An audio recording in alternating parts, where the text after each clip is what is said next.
Hi guys, welcome back to the diary of an Indian mom. आज के मेरे इस वीडियो में मैं आप लोगों से बात करने वाली हूँ 3 से 6 महीने की बच्चों की स्लीप के बारे में।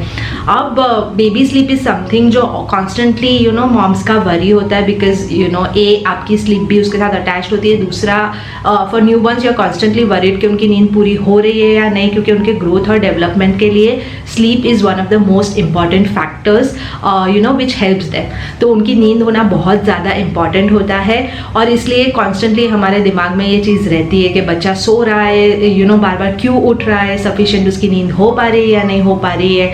अब जो 3 से 6 महीने का पीरियड होता है वो सबसे डिफिकल्ट पीरियड होता है। If I have to share my personal experience also, now that दोनों बच्चों के साथ I have cross that phase, I know कि that is the most difficult phase of the entire baby sleep journey जो आप face करोगे, for the simple reason कि जो 0 to 3 मंथ के बच्चे होते हैं वो कंपैरेटिवली बेटर्स होते हैं। यानी जो 1 महीने तक के आपके स्लीप इश्यूज होते हैं जिसमें बच्चों को दिन और रात की समझ नहीं है, वहाँ पे भी बच्चे सोते काफ़ी सारा है, चाहे वो दिन में सोए या रात में सोए। वो लोग बार बार उठते हैं तब फीड करने के लिए, लेकिन यू सी के फीड करके इमीडिएटली वापस सो जाते हैं। You don't really have to put in any effort. और जो 2 और 3 मंथ्स वाला फेज होता है वो तो एक्चुअली एक गोल्डन फेज होता है, जहाँ आप देखोगे कि बच्चे रात में 5-6 घंटे भी कॉन्स्टेंट सो रहे हैं एंड बहुत आसानी से दे फॉल अस्लीप फीड करते करते, या इवन आप उनको लेके वॉक करो तो वॉक करते करते भी बीच में अगर थोड़ा सा उठते भी है तो वापस it's very easy to put them back to sleep. Now ये सब होने के बाद जब when you reach the 3 month mark या समटाइम्स द 4 मंथ मार्क, बच्चों की स्लीप में बहुत सारे चेंजेस आते हैं और this is the first time तो आप अचानक से you get taken up back कि क्या हो रहा है, why is the baby sleep all over the place. So I am going to talk about this phase in detail कि ऐसा क्यों होता है और क्या है कुछ चीज़ें जो आप कर सकते हो जिससे उनकी स्लीप बेटर हो सके and you can also get the much required rest.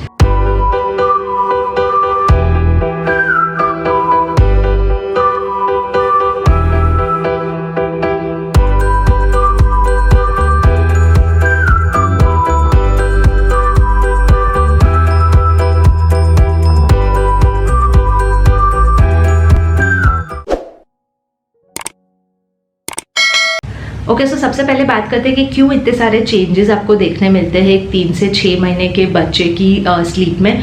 तो इसके मल्टीपल रीजन है। सबसे पहला रीज़न है कि इस एज ग्रुप के बच्चे बहुत सारे डेवलपमेंटल माइलस्टोन्स हिट कर रहे होते हैं। यानी 3 महीने के बाद बच्चे अपनी नेक को प्रॉपरली होल्ड कर पाते हैं, बच्चे रोल ओवर करना सीखते हैं, बच्चे धीरे धीरे बैठना सीखते हैं, बच्चे बहुत ज़्यादा अटेंटिव हो जाते हैं। यानी आजू बाजू की चीज़ें जो पहले उनका अटेंशन ग्रैब नहीं करती थी वो चीज़ें उनका अटेंशन ग्रैब करने लगती है, वो लोग इंटरैक्टिव हो जाते हैं।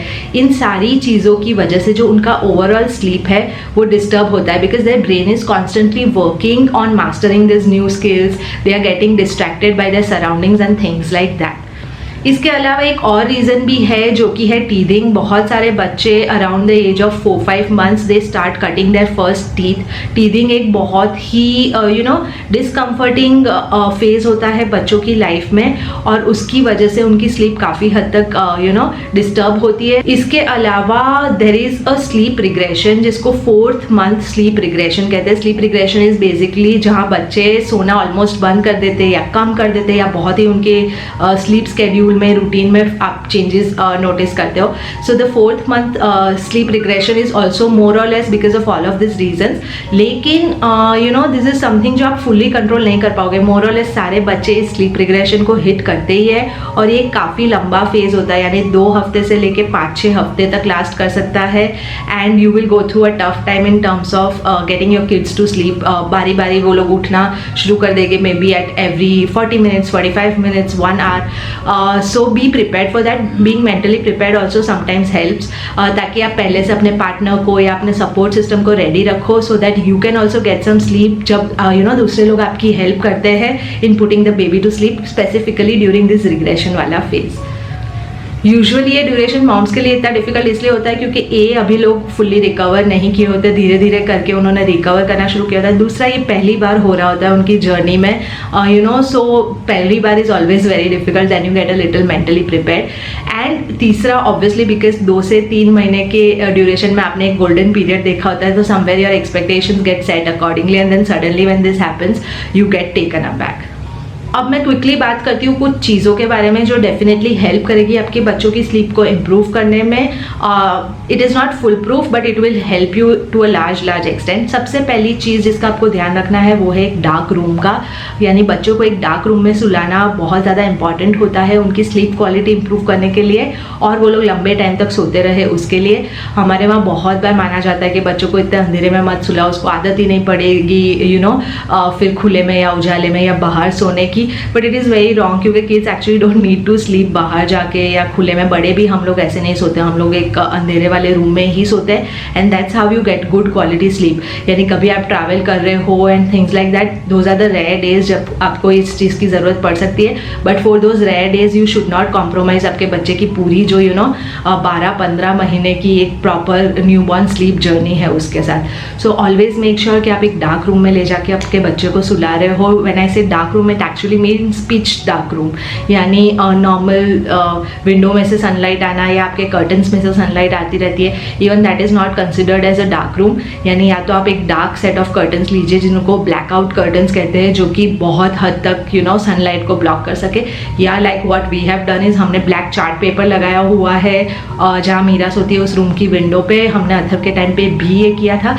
एंड देन आप उसके ऊपर डार्क कर्टन्स या नॉर्मल कर्टन्स लगा सकते हो ताकि सनलाइट अंदर ना आ सके।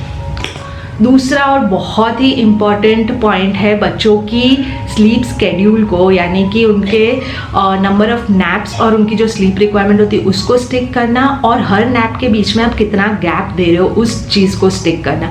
यानी हर एज ग्रुप की एक अलग स्लीप रिक्वायरमेंट होती है। It is important for you to educate yourself कि अगर आपका बच्चा 3 महीने का है तो उसकी कितनी टोटल स्लीप रिक्वायरमेंट है और उसके लिए उसको कितनी नैप्स और कितना नाइट टाइम स्लीप देना ज़रूरी है।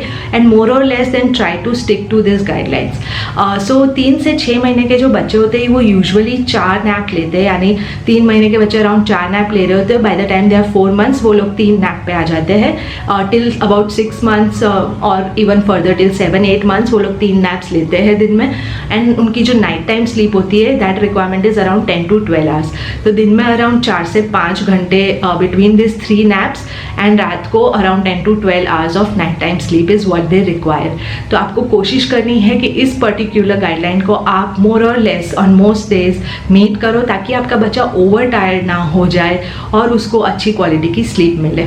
Now in order to maintain ये particular amount of sleep it is also important for you to know कि 2 नैप्स के बीच में बच्चों का कितना गैप होना चाहिए ताकि बच्चा आसानी से सो सके। यानी बहुत बार ऐसा होता है कि हम बहुत जल्दी जल्दी सुला देते तो बच्चे सो नहीं पाते, या आप बहुत ड्यूरेशन के बाद बच्चों को सुलाओगे तो वो ओवर टायर्ड हो जाएंगे and in that case also they might not be able to fall asleep properly. तो यूजुअली क्या होता है जब 3 महीने के आसपास के बच्चे होते हैं तो the gap between any 2 naps is around 1 hour to 1 hour 15 minutes, उतना ही वो लोग जाग पाते हैं एट दिस टाइम। एंड जैसे जैसे करके वो लोग 4 नैप से 3 नैप पे माइग्रेट करते हैं, ये 1 hour to 1 hour 15 minutes का ड्यूरेशन 1.5 घंटे से शुरू करके 2 घंटे तक हो जाता है। Bye the time they 5.5 months तो वो लोग 2 घंटा जाग सकते हैं between any 2 naps. So it is very important कि हर बार आपके बच्चे की एक नैप और दूसरी नैप के बीच का गैप अराउंड 2 hours हो जाए। For example if your kid is around 5 months तो आप बच्चे को एक रूम में ले जाके you try to make him fall asleep before he gets over tired. बहुत बार हम कहते हैं कि बच्चा थक जाएगा तो खुद ही सो जाएगा या थिंग्स लाइक दैट, लेकिन अगर आप नोटिस करोगे तो यू सी एक्चुअली कि बच्चे 1.5 घंटे के बाद आंखें मलने लगेंगे या अपने कान खींचते हैं, अपने बाल खींचते हैं या यॉन करते हैं या क्रैंकी हो जाते हैं। So those are the signs where you actually get to know कि बच्चा is ready to fall asleep. हर बच्चे के लिए ये चीज़ वेरी कर सकती है लेकिन it won't very a lot. यानी हो सकता है कुछ बच्चे हो जो 1.5 घंटे में फिर से सोने के लिए रेडी हो जाए, कुछ बच्चे हो जो 2 घंटे में हो। But you can not expect कि एक बच्चा है जो 3 घंटे 4 घंटे बाद सोना चाह रहा है और एक बच्चा 1 घंटे बाद सोना चाह रहा है। So that's not the kind of variance that you will see at a particular age group. Another thing is also कि आपको ध्यान रखना है कि बच्चों की नैप का जो ड्यूरेशन है वो कितना है। बहुत बार क्या होता है यूजुअली इस एज ग्रुप के जो बच्चे होते हैं उनका नैप यानी उनका स्लीप साइकिल जो होता है वो अराउंड 35 to 40 minutes का होता है। हम अडल्ट का जो स्लीप साइकिल होता है वो भी कुछ ऐसा ही होता है, अराउंड 1-1.5 घंटे का होता है, जिसके बाद हमारी आँख हल्की सी खुलती है। यानी हम डीप स्लीप में से नॉट सो डीप स्लीप जो REM और नॉन REM स्लीप कहते हैं उसमें आ जाते हैं। But then we are capable of falling back asleep sleep passage, तो हमको रियलाइज भी नहीं होता, हम डीप स्लीप से बाहर आते हैं और फिर अगेन हमारा नया स्लीप साइकिल शुरू हो जाता है और वी फॉल बैक अस्लीप। बच्चों के साथ ये नहीं होता, they can not fall back asleep by themselves at least at this age. तो आप बहुत बार देखोगे कि आपका बच्चा एग्जैक्टली आधे घंटे से लेके पौने घंटे के बीच में उठ जाता है, आप उसको सुलाते हो उसके बाद, खास करके दिन में। दैट इज बिकॉज उनकी स्लीप साइकिल 30 मिनट से 45 मिनट के बीच की ही होती है। बट दैट डजेंट मीन कि उन्होंने सफिशिएंट सो लिया है और आप उन्हें उठने दो। यूजुअली इट इज़ रिकमेंडेड कि बच्चे एटलीस्ट 2 या कुछ नैप्स में 3 स्लीप साइकिल्स करें। और इसके लिए इट इज़ वेरी इंपॉर्टेंट कि बच्चा जैसे ही आप देखो कि थोड़ा सा स्टर कर रहा है या हिल रहा है, तो आप उन्हें वापस सुला दो। ये वापस सुलाने के लिए अगर आप उनको फीड करके सुलाते हो तो you can nurse them back to sleep. अगर आप उनको रॉक करके सुलाते हो you can rock them back to sleep. अगर आप झूला यूज़ करते हो तो you can swing them back to sleep, but try to put them back to sleep. अगर आप ये चीज़ इमीडिएटली करोगे, जैसे ही वो हिलना शुरू करेगा तो वो तुरंत एक्चुअली सो जाएगा। अगर वो पूरी तरह से जाग जाता है उसके बाद if you try then that might not actually work. तो कुछ भी लाइट्स वाइट्स ऑन किए बिना ट्राई डूइंग दिस। आपको लगेगा कि दैट मीन्स कॉन्स्टेंटली किसी को देखते रहना पड़ेगा बच्चे को कि वो जाग रहा है या नहीं जाग रहा है, बट ऐसा नहीं है। आपको कुछ टाइम बाद रियलाइज़ हो जाएगा, यानी once you start observing this you realise कि आपका बच्चा यूजुअली 30-35 मिनट के बाद जागता है। तो then what you can do is कि जिस भी रूम में वो सो रहा है तो अराउंड 20-25 मिनट्स बाद आप एक चक्कर मार के आओ एंड व्हेनेवर यू सी कि वो स्टर कर रहा है तो you put them back to sleep and then come out again. तो ये करने से क्या होता है, बच्चे यूजुअली जो पहली स्लीप साइकिल होती है उसमें डीप स्लीप में नहीं चले जाते। And deep sleep is very very important for restoration purpose, for the brain development purpose. तो अगर आपके बच्चे की दिन की कोई 1 या 2 नैप्स एटलीस्ट ऐसी होगी जो 2 या 3 स्लीप साइकिल्स वाली है, यानी कि अराउंड 1.5 घंटे की है, तो आपके बच्चों को जो सफिशिएंट डे टाइम रेस्ट मिलना चाहिए वो मिलेगा। अदरवाइज 40-45 मिनट्स में बच्चों को पूरा रेस्ट भी नहीं मिलेगा, फिर वो पूरा दिन क्रैंकी रहेंगे और आपको मल्टीपल टाइम्स उनको सुलाना पड़ेगा। ये करना शुरू करने से आप एक प्रॉपर रूटीन भी फॉर्म कर पाओगे and over a period of time you realise के बच्चे भी वो रूटीन से इतना यूज टू हो जाएंगे कि जैसे मीरा के साथ हमारा होता है और अथर के साथ भी होता था। Athar was like a clock, यानी एग्जैक्ट 2 घंटे हुए और वो रोना शुरू कर देता था and we had to put him to sleep. Meera का भी ऐसा है, 1.5 घंटे से 2 घंटे के बीच में वो रोती नहीं है, but she gives us signs of sleepiness, like आंखें मलना, लाइक आई सेड कान खुजाना and things like that. And now I absolutely know for a matter of fact कि हर 1.5 से 2 घंटे पे उसको सोना होता है and I take her back to put her to sleep. 6 महीने के बाद ये वेक विंडोज चेंज हो जाती है। I will talk about it in another video जहाँ पे मैं 6 महीने के बाद की स्लीप की बात करूँ। So this is extremely important. अगर आप इस चीज़ को स्टिक करते हो तो बहुत हद तक आपका स्केड्यूल प्रेडिक्टेबल हो जाएगा। आपको पता चल जाएगा कि बच्चे मोर और लेस दिन के कौन से पार्ट्स में सोते हैं, तो आप अपने डे को अकॉर्डिंगली प्लान कर सकते हो। वरना everything will be all over the place. आपको पता नहीं होगा कि बच्चे को कब सोना है, कब जागना है, and you won't be able to actually plan anything. और दूसरा, बच्चा भी एक स्केड्यूल से यूज टू हो जाएगा। सो बच्चे predictability, they like predictability, so you will find a happy and a well rested baby always. तीसरा जो इंपॉर्टेंट फैक्टर है वो है टेम्परेचर ऑफ द रूम। जिस भी रूम में बच्चे सो रहे हैं उस रूम का टेम्परेचर आइडियल होना ज़रूरी है। बहुत बार हम लोगों को पता नहीं चलता कि बच्चे को गर्मी लग रही है, बच्चे को ठंडी लग रही है या नहीं। बहुत बार हम लोग गेज करने की कोशिश करते हैं हमें जितनी ठंडी लग रही है या गर्मी लग रही है उसके बेसिस पे। सो इट इज़ इम्पॉर्टेंट कि आप एक आइडियल टेम्परेचर मेंटेन करो। द गाइडलाइन इज़ कि आप जितने कपड़े आपने पहने हैं उससे एक एक्स्ट्रा लेयर आपको बच्चों को पहनानी चाहिए। और सॉक्स और अगर आप हेड कवर करना चाहते हो तो आप कर सकते हो, लेकिन socks at least try to keep them in socks. तो फॉर एग्जांपल अगर ठंड में आपने एक थर्मल पहना है और ऊपर एक स्वेटर पहना है तो बच्चे probably will need 1 extra layer. So that is the guideline you can stick to. Obviously हर बच्चा अलग होता है, तो थोड़ा सा ऑब्जर्व कीजिए, आपको समझ आएगा। अगर बच्चा बार बार जाग रहा है तो you can try doing that, temperature को थोड़ा वेरी करके देख सकते हो and you might find an ideal temperature at which your kids fall asleep very easily. The fourth thing which can really help, और हमारे केस में तो बहुत ही हेल्प करती है, वो है वाइट नॉइज़। अथर के टाइम पे भी हमने काफ़ी हद तक वाइट नॉइज़ यूज़ किया था। वाइट नॉइज़ इज़ बेसिकली, मैंने अपने व्लॉग्स में भी दिखाया हुआ है, आप सर्च कर सकते हो, आपको यूट्यूब पे मिल जाएगा। इट्स बेसिकली खर्र वाला एक प्रॉपर नॉइज़, जो हेयर ड्रायर या मिक्सर आप चलाते हो वैसे तब जैसा नॉइज़ होता है वैसा। But what this white noise does is 2 चीज़ें। एक तो बच्चों को वो वुम्ब में थे वो वाला फीलिंग देते हैं, बिकॉज अंदर also they could constantly hear that kind of noise क्योंकि the medium they were in was water, और तो वो थोड़ा कंफर्टेबल फील करते हैं। दूसरा, वाइट नॉइज़ ड्राउन्स बाकी आजू बाजू की जो सराउंडिंग नॉइज़ होती है खास करके दिन में उसको, और खास करके अगर आप मेरी तरह एक सेकेंड टाइम मॉम हो तो आप जानते होगे कि पहला बच्चा can be really noisy and disturbing, specially day time sleep के लिए दूसरे बच्चे की। So white noise really helps. आप वाइट नॉइज़ चालू कर दीजिए फुल वॉल्यूम पे जब बच्चा सो रहा है तब, तो उसको बाहर की कोई भी आवाज़ आएगी नहीं और उसको डिस्ट्रैक्ट नहीं करेगी, डिस्टर्ब नहीं करेगी, और वो बहुत पीसफुली सो पाएगा। हम लोग सुबह जल्दी जब एक बार 4-5 बजे मीरा उठती है उसके बाद भी वाइट नॉइज़ शुरू कर देते हैं, क्योंकि सुबह आके मेड्स और सब काम करना शुरू करते हैं, उससे भी मीरा को फिर डिस्टर्बेंस नहीं होता है।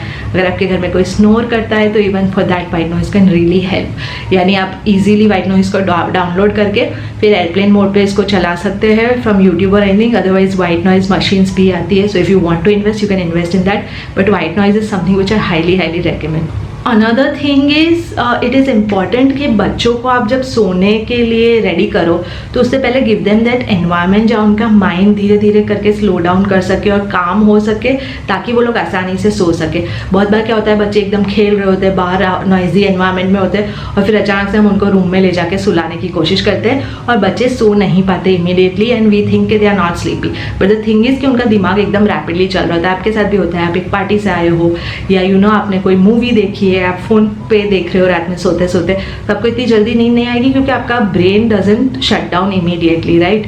तो एक कंड्यूसिव एनवायरनमेंट देना ज़रूरी है बच्चों को। तो सोने के कुछ टाइम पहले आप ले जा सकते हो उनको अंदर, मसाज कर सकते हो, you can sing to them, lights को डिम करके रख सकते हो, if you usually nurse them to sleep, या इवन इफ रॉक कर रहे हो या कुछ भी कर रहे हो आप नर्स कर सकते हो उनको, ताकि वो भी एक बहुत ही कामिंग एक्टिविटी होती है। बच्चे जो सक करते हैं that is a very calming reflex for them. So the next step is we are getting ready for bed. रात के लिए आप अलग एक रूटीन रख सकते हो, उसके कपड़े चेंज कर सकते हो। तो एक जब ये स्लीप टाइम रूटीन फॉर्म होना शुरू करेगा, बच्चों एसोसिएशन से भी बहुत आसानी से सो पाएंगे। And the last thing which you need to do is कि अगर आप रियलाइज़ करो कि आपके बच्चे कंफर्टेबल नहीं है, सो नहीं रहे या रोते रह रहे हैं सोने के लिए, तो अदर देन द फैक्ट कि हो सकता है वो ओवर टायर्ड है, सो नहीं पा रहे हैं, things like that, there could be certain other discomforts also, जिसके लिए आपको बच्चों को चेक करना चाहिए। 3 या 4 चीज़ें ही होती है जिसकी वजह से बच्चे रो रहे हो या सो ना रहे हो। One of the things is कि उनको भूख लगी है, they are not well fed, तो उसके लिए आप उनको फिर से नर्स करने की कोशिश कर सकते हो, that will also give them comfort. B, हो सकता है कि उनका नोज ब्लॉक्ड हो। इस एज ग्रुप के बच्चे जो छोटे होते हैं उनको यूजुअली कोल्ड जल्दी लग जाता है, हो सकता है उनका नोज ब्लॉक हो जाए। So you can give them nose drops, nasal drops आते हैं, सलाइन ड्रॉप्स कहते हैं, which is basically salt water only, तो उसमें कोई डेंजर नहीं होता। तो इनफैक्ट विंटर्स में एंड ऑल, तो to be on a safer side you can actually put nasal drops every time before they sleep.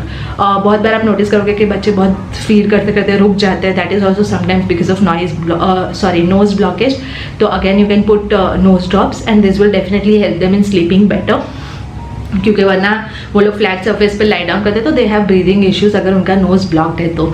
तीसरी चीज़ जो डिस्कम्फर्ट क्रिएट करती है बच्चों में वो हो सकता है कि उनके टमी से रिलेटेड कुछ इश्यूज हो। अगेन डाइजेस्टिव सिस्टम बहुत वीक होती है बच्चों की, गैस और ये सारे इश्यूज होते हैं। सो आप कोशिश कर सकते हो कि हींग वाला पानी या हींग रोल ऑन भी आते हैं आजकल ready, so you actually use those and then put your baby to sleep जब आपको लग रहा है कि बच्चा रो रहा है और सो नहीं रहा है। So that also might be able to help you.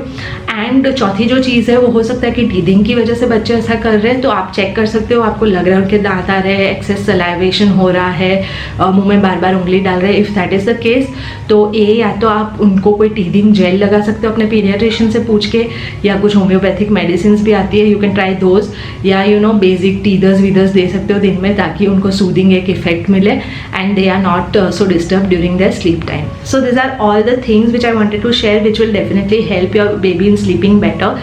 Obviously जैसे कि मैंने कहा, none of this things are full proof. बच्चे 4 महीने का जो रिग्रेशन है उसको हिट करेंगे ही, उनकी स्लीप डिस्टर्ब होगी ही, उनकी स्लीप पैटर्न्स भी कॉन्स्टेंटली चेंज होती ही रहेगी, but if you do this things तो बहुत लार्ज एक्सटेंट तक from a long term perspective it will help you and during that duration also आपको पूरी तरह से स्लीप डेप्रिवेशन ऐसा फील नहीं होगा, you will be able to manage and sail through this phase. 2 misconception जो मैं यहाँ पे बताना चाहती हूँ before I end the video, क्योंकि somewhere they also impact this entire thing is, हम लोग बहुत बार मानते हैं कि बच्चे थक जाएंगे तो सो जाएंगे।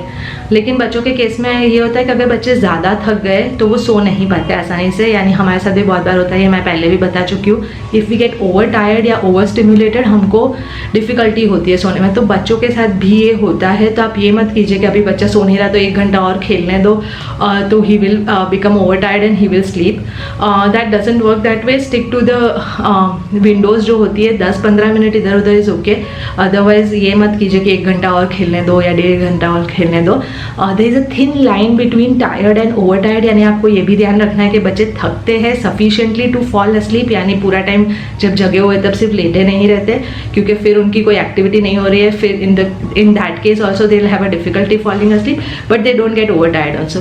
तो उनको आप वो 1.5 या 2 घंटे के ड्यूरेशन में अच्छी सी एक्टिविटीज़ करवाइए, प्ले जिम में टमी टाइम दीजिए, नॉर्मल एक्सरसाइजेस करवाइए। Outdoor is a great way, क्योंकि वो लोग सब ऑब्जर्व कर रहे हैं, स्टिम्युलेशन मिल रहा है उनको, and you know those things also make their brain work, जिससे वो लोग को एडिक्वेट थकान होती है। लेकिन at the same time loud noises, noisy वाले जो खिलौने होते हैं वो, जोर जोर से चिल्लाना, जोर जोर से म्यूजिक, टीवी, इन सब के सामने बच्चों को रखना, बच्चों को रोने देना, ये सारी चीज़ें बच्चों को ओवर टायर्ड बना सकती है। तो अवॉइड दैट कम्प्लीटली।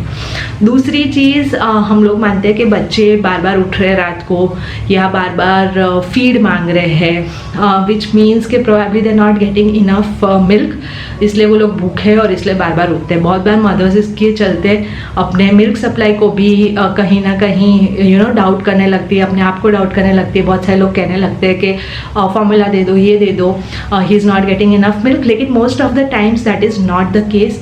बच्चे इस एज में it is normal for them to wake up रात को भी अराउंड 1-2 घंटे पे, कम्प्लीटली नॉर्मल, क्योंकि उनकी स्लीप साइकिल ऐसी होती है, they need to bridge that sleep cycle. और जो नर्सिंग होता है या फीडिंग होता है, that's actually a comfort sucking that they do, that is a thing that is giving them comfort. Let them do it over a period of time, they will leave it. Usually आप देखोगे कि रात को वो feed भी करते हैं तो 2-5 मिनट करेंगे फिर सो जाएंगे। So that's basically comfort sucking which is completely fine and normal. इसकी वजह से आपको अपने मिल्क सप्लाई को डाउट नहीं करना चाहिए सोच के कि बच्चा भूख से उठ रहा है। इट्स बेसिकली कंफर्ट के लिए वो लोग उठ रहे हैं। Unless your baby is not gaining enough weight या ऐसा कुछ इश्यू है, I don't think you should worry about it and you should nurse him as often as possible.